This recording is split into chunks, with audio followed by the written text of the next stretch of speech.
vous offrir une copie de la Constitution. C'était un problème que d'aller parfois à l'intérieur du pays, dans toute une assemblée provinciale, on vous dit qu'on n'a pas de Constitution de la République. Et contrairement à ce que le prophète Sambou a dit, cette Constitution n'est pas encore suffisamment vulgarisée. Évidemment, nous avons eu le temps, il y a que dans le passé, d'aller dans certaines provinces, de produire plusieurs milliers d'exemplaires, mais ce n'est pas encore vulgarisé. Et l'objectif, le projet, c'était en réalité de traduire également la Constitution dans nos langues nationales. Parce que notre peuple ne parle pas le français dans sa globalité. Et même la langue, et c'est là l'un des aspects pour moi de la révision future de la Constitution, c'est comment est-ce qu'on peut mettre dans la Constitution, donner un statut privilégié à une langue étrangère en mettant sur un niveau bas les langues nationales. Le français est la langue officielle et les langues nationales sont le Tchoulouba. Comment est-ce qu'on peut, plus de 50 ans après l'indépendance, favoriser, donner un statut supérieur à la langue de la colonisation comparativement à nos propres langues nationales? Un débat à l'université de New York et dire aux Américains, en les regardant dans les yeux, qu'ils vous prouvent en quoi la Constitution des États-Unis est meilleure que la Constitution sud-africaine et la Constitution congolaise. Et c'est pourquoi nous maintenons encore le point de vue que, tout en étant une œuvre humaine, notre Constitution est la meilleure que notre peuple s'est offert depuis l'indépendance. Et c'est pourquoi nous célébrons. Mais prenez que lui est président de la République. Il a des problèmes avec l'institution gouvernement. Qui va assurer l'arbitrage? Il assure par son arbitrage le fonctionnement régulier des institutions. Il a des problèmes avec l'Assemblée nationale, une autre institution. Qui va assurer l'arbitrage?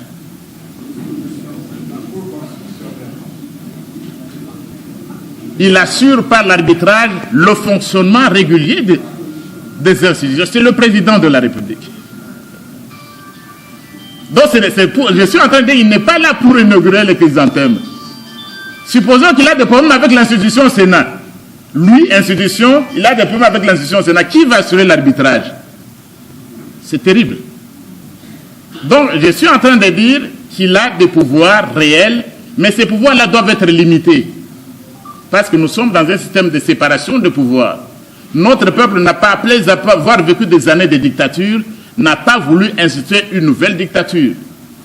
C'est pourquoi nous sommes heureux que le président Félix Tshisekedi ait dit qu'il ne voudra pas que chacun, qu'on fasse de lui un dictateur. J'espère qu'il n'y aura pas nous autres professeurs demain pour inventer de nouvelles théories de Tshisekedi désir. Parce que ce président de la République est attaché à la Constitution et il va la respecter et il doit la respecter. Je crois qu'on découragera tous les universitaires et tous les constitutionnalistes du ventre. Il a un mandat de 2 ans, c'est ce mandat-là. Vous ne verrez pas un constitutionnaliste venir vous dire que le président Félix Tshisekedi, parce qu'il est en train de construire un pont à Bongandanga, on doit lui donner un 3e mandat. Il n'y en aura pas pour lui donner un 3e mandat. Parce que nous sommes sur base de cette constitution. Mais il a droit à un 2e mandat. Vous savez, ça c'est un droit constitutionnel. Ce n'est pas un accord, du reste non endossé par leur parti politique, qui peut priver un président de la République de son droit de 2e mandat. Je ne sais pas, mais évidemment, certains d'entre nous ont vu les accords en question. Moi, je ne l'ai pas encore vu. Ce n'est pas un accord privé qui n'a même pas encore été endossé par vos partis respectifs qui va lier un président de la République et lui interdire d'exercer, de postuler pour un 2e mandat. Un accord ne peut pas prévaloir sur la Constitution. Parce qu'il y a souvent, on entend, mais pourquoi vous violez, vous êtes des juristes et vous ne respectez pas les accords. Un constitutionnaliste, je vais soutenir un accord qui prime sur la Constitution. Je suis en train de redire, il n'y a aucun accord, et c'est clair et net. Il n'y a aucun accord signé entre 2 individus, du reste non endossé, même s'il est endossé par le parti politique, qui va priver Félix Tshisekedi de son droit à se représenter aux élections de 2023. Il a le droit de dissoudre l'Assemblée, par exemple. Évidemment, certaines conditions viennent après. Et puis je ne vois pas pourquoi les gens doivent s'éterniser sur ce discours-là. Ou le Premier ministre de contre-signer. Mais qui vous a dit que le Premier ministre ne peut pas signer demain? Le Premier ministre, c'est un aîné, c'est un professeur des universités. Vous croyez que pour signer un document, il doit aller dans une ferme pour revenir avant de signer?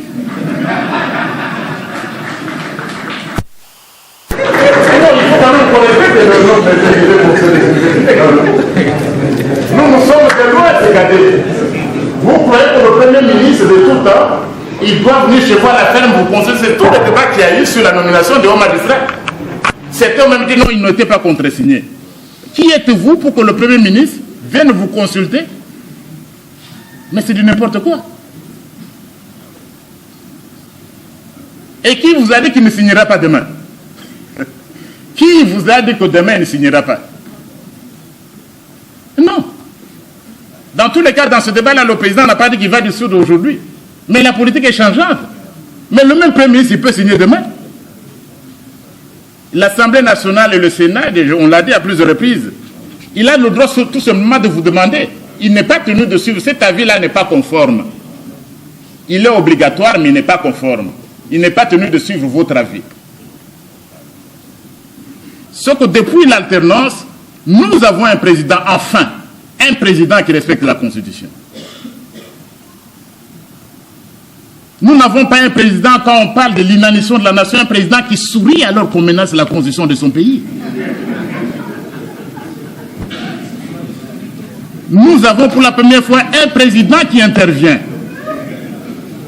Et Madame la ministre l'a dit, vous amenez la liste, tant qu'il n'y a pas de personnes avec handicap, c'est le bic rouge, comme il a dit lui-même. Mais son parti qui organise une démonstration monstre au stade.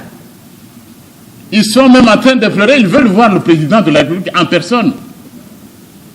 Mais le président regarde aux articles 96, 97, 98, selon lesquels le président de la République n'a plus de fonction, de responsabilité dans un parti politique.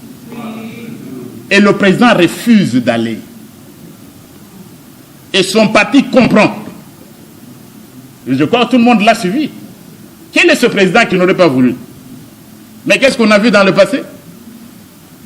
Un président qui reste l'autorité morale d'un parti politique. Ça, ce n'est pas un président de la République. C'est un chef de bande.